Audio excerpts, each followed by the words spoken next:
Coming up on Philadelphia Eagles now, we'll take a look at the top safety options left after Tyrann Mathieu signed with the New Orleans Saints. Mel Kiper, like a lot of people out there, love what the Philadelphia Eagles did during the NFL draft. We have some great deals on some A.J. Brown jerseys, and Howie Roseman, like all of us, all in on the great value of Nakobe Dean in the third round. But first, I am Chase Sr. I am not Thomas Mott. He's touring Europe all throughout the week, so I'll be filling in this week here on Philadelphia Eagles Now. And I know a lot of you are going to get into the comment section and type, "Where's Mott? Who is Chase Sr.? This guy's an absolute fraud." So let's get it over and done with and just type "Where's Mott" in the comment section, and let's talk some birds right now.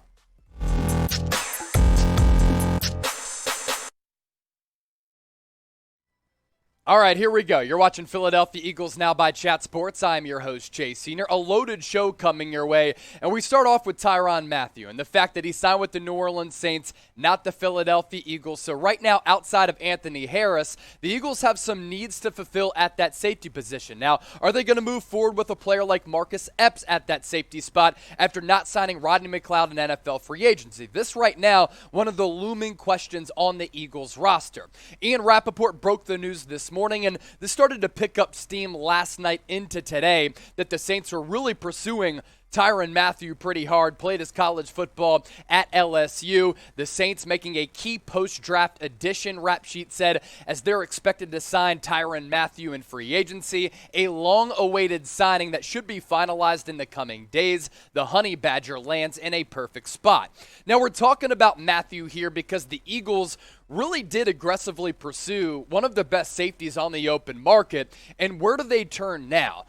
In hindsight, it would have made a lot of sense to bring back Rodney McLeod because the safety options in free agency and on this roster right now, I don't think are better than McLeod from a playmaking standpoint and a leadership standpoint. Howie Roseman was asked about that safety position on Saturday following the NFL draft. He doesn't seem to be overly concerned, saying this: "I think where we're at the safety position, we have a lot of confidence in Anthony Harris. That's why we brought him back. We have a lot of confidence in Marcus Epps. Marcus played really good football for us last year. We also have a lot of confidence in former draft pick Kayvon Wallace out of Clemson. We brought Andre Shasheri here last year. We have Jared Maiden, and we'll continue to look at that position. You know, nothing is imminent, but again, we probably have a higher vision of what we might be able to do at that safety spot." And for Philadelphia, they prioritized the safety position for a really long time.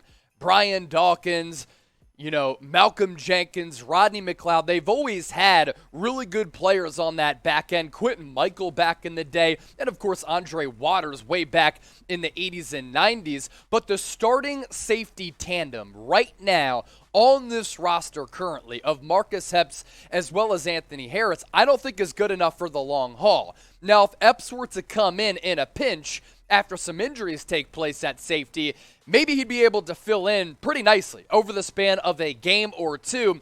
But those two guys being your safeties and your starting guys for the long haul this year, when the rest of your roster, defensively and offensively, is in a pretty good spot, I think the Eagles right now in a little bit of a precarious position. Now, coming up in just a few moments, we'll take a look at some of the top safeties available, and that list a little bit thin right now. But first, let me ask you this. I want to hear from you in the comment section once more. Are you concerned about the safety position on this Eagles roster? Your opportunity to hop on board and let me know. Type Y for yes, type N for no. Be sure to get those votes into the comment section. So we pivot to the top safeties available in NFL free agency. Some notable names, but at this point, are they good players? Not really. That's why they haven't latched on with a team yet. Now, for Mathieu, he didn't sign till late in the process because he was kind of scouring the market to see what teams did in the NFL draft. Landon Collins is 28 years old. He's probably the top option available from an age perspective and what he can bring to the football field. I like what Jaquiski Tartt did last year with the San Francisco 49ers. He might be available between $3 and $5 million, which pretty good bang for your buck. I'm not really in on the idea of Jason McCourty at 34 years old or Earl Thomas, who has not played since 2019, was injured at the back end of his career and did some weird things with his brother in Austin. Another option for Philadelphia. Yeah, we got jokes here on the channel as well. That's why you subscribe. Could the Eagles move a corner to safety. Zech McPherson, they drafted him last year out of Texas Tech. He's a pretty solid player, but I want to see what he can do at cornerback and not go to an unnatural position of safety. As for what Landon Collins did with the Washington football team last year, now the Washington Commanders, he's more of a box safety. He's somewhat limited in that role, and he's an old school safety whose physicality isn't as valued as it might have been 5, even 10 years ago. 81 tackles, 3 sacks, 7 tackles for a loss, and 2 interceptions.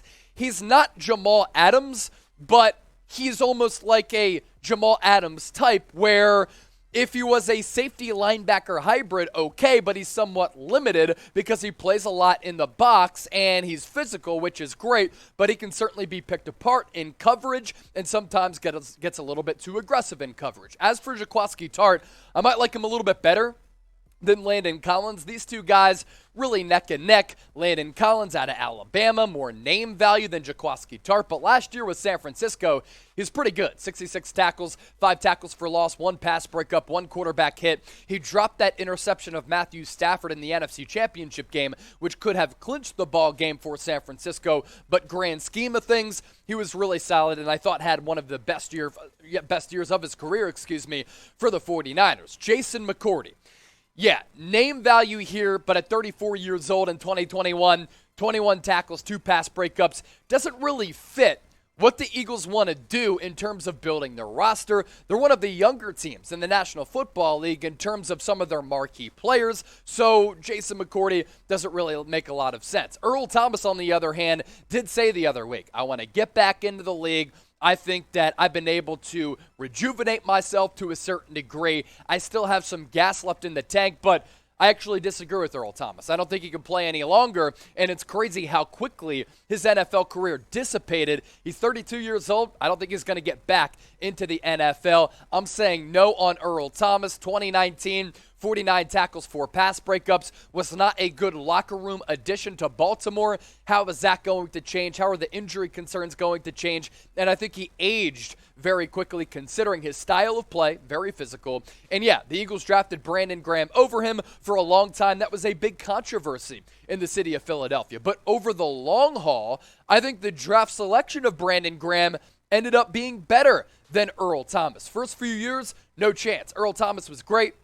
Hall of Fame trajectory, but over time, Brandon Graham has proven to be one of the most impactful players that the Eagles franchise has ever seen.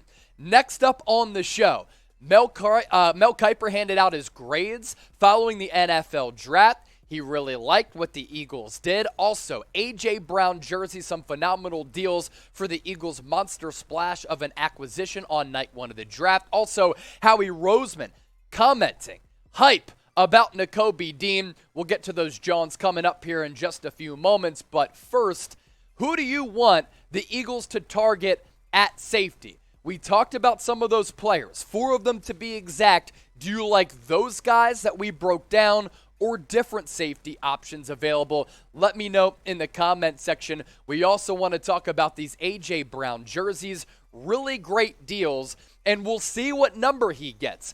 Might come down to a situation where he has to pay a current player for a current number, or is he going to go elsewhere? He's not going to wear the number 0, but thanks to today's presenting sponsor, Fanatics, once that number is finalized and you buy your A.J. Brown jerseys by plugging in that link down below, chatsports.com/AJ Brown jersey, you will get an A.J. Brown thread with the number that he decides to wear. Right now, the default number is just 0, but once that number is finalized, you'll get an A.J. Brown jersey with the number that he does wear in the midnight green this upcoming year. Midnight green jerseys available, white as well as black. All you have to do, plug in that link down below. Some great deals on these jerseys. Make sure you click on that link. We'll put it in the comments section as well as the description for you. Mel Kiper handing out his draft grades, and I think everybody out there liked what the Philadelphia Eagles did. And finally, Howie Roseman has stopped seemingly overthinking and trying to outsmart himself. That's what he did with Marcus Smith back in the day. That's what he did with Jalen Reagor. That's what he did by taking J.J. Arcega-Whiteside over DK Metcalf. And in my opinion, Howie Roseman made up for drafting Jalen Reagor in the first round over Justin Jefferson and drafting J.J. Arcega-Whiteside in the second round over DK Metcalf by going out, making the trade for A.J. Brown, and signing him to that big contract extension with an average annual value of $25 million per year. He made up for really those boneheaded draft day decisions by on draft night basically trading away a first-round pick and a third-round pick for one of the best wide receivers in the game who's still young, has a sense of camaraderie with Jalen Hurts as they are best friends, and him playing alongside Devontae Smith gives the Philadelphia Eagles one of the best 1-2 young options in the National Football League. Finally, Howie Roseman, he's done overthinking and done outsmarting himself. As for what Mel Kiper had to say about what Philly did during 3 days of the NFL draft, how did Philly fare on day one? Well, they packaged the first pick to move up a couple of spots for massive defensive tackle Jordan Davis. He obviously plugs that hole in the middle of the defense, the future Fletcher Cox replacement. Then they traded for 24-year-old wide receiver A.J. Brown, who had 24 touchdown catches in 3 years for Tennessee. That's a solid day one, as Brown, who is younger than a few prospects in this draft class, makes a lot of sense on the other side of Devontae Smith and gives Jalen Hurts a proven playmaker. I also, Kiper said, liked what the Eagles did on day two. In particular, middle linebacker Nakobe Dean at 83, who is the steal of the draft based on my board. He went a full 2 rounds after I would have taken him because teams flagged his medical reports. Philadelphia believes he'll be ready for training camp, though, and I'm so excited to see him quickly become a leader of the defense and play with his former Georgia teammate in Jordan Davis. Cam Jurgens, Jason Kelce's favorite, second-ranked center. He will likely replace Jason Kelce when Kelce calls it quits. I guess that means Landon Dickerson will be a guard. And Philadelphia had just 2 picks on day 3, but the Dean pick with the addition of Brown and the extra premium capital in 2023 and 2024 means general manager Howie Roseman put together one of the best drafts of the year. So the final grade from Kiper, he doesn't hand out a lot of A grades. He did give the Eagles a B+. I think that's totally fair. I would give the Eagles an A. Fulfilling needs, star power, really good value, like what the Eagles did, and they finally prioritized linebacker and brought in some marquee players to Philadelphia who are young, and obviously the draft picks, but also Jordan Davis, who can be a game breaker, and then A.J. Brown at just 24 years old going into the final year of his rookie contract, an ideal option next to Devontae Smith. You have a physical prowess in A.J. Brown, then you have that speed threat in Devontae Smith. The Slim Reaper can really run any route on the field. Now, obviously, if you're watching right now, you love the Philadelphia Eagles, but I am also the host of Philadelphia 76ers Now, our 76ers channel, under the Chat Sports umbrella. We need 161 people to subscribe to get the 6,000 subs to honor the great Dr. J. Julius Irving. YouTube.com/76ers TV. Check out our Sixers channel right now. On the channel available, a 76ers Heat preview where I went through the latest on Joel Embiid. Subscribe to our Sixers channel if you love the Sixers, obviously in the thick of this playoff run with the second round series against the Miami Heat. Lastly, on the docket for today's show here on Philadelphia Eagles. Now, Howie Roseman, loving himself some Nakobe Dean. And Nakobe Dean kept falling. He kept falling. And I had said, Eagles, go after Nakobe Dean. You never prioritize linebacker. The fact that Alex Singleton a couple years ago led this team in tackles at that linebacking spot and was your number one linebacking option, that was a crime. I love Nakobe Dean for a couple of reasons. Sideline to sideline speed and what he might lack in athletic traits because he's a little bit smaller. He's able to make up for that with his early dissection of plays and the fact that he is basically always a step ahead of how that play does develop. Roseman's with me on that, and that's why I really like the deal because of what he brings to the table and him really just thriving and flourishing in the SEC for a long time. I mean, we're talking about a guy who has a bunch of quality reps underneath his belt, and the early dissection of plays is so impressive. He has awesome linebacking instincts. Howie Roseman said that kid is going to come in after he fell with the biggest chip on his shoulder that Philly has ever seen. We're going to benefit from that.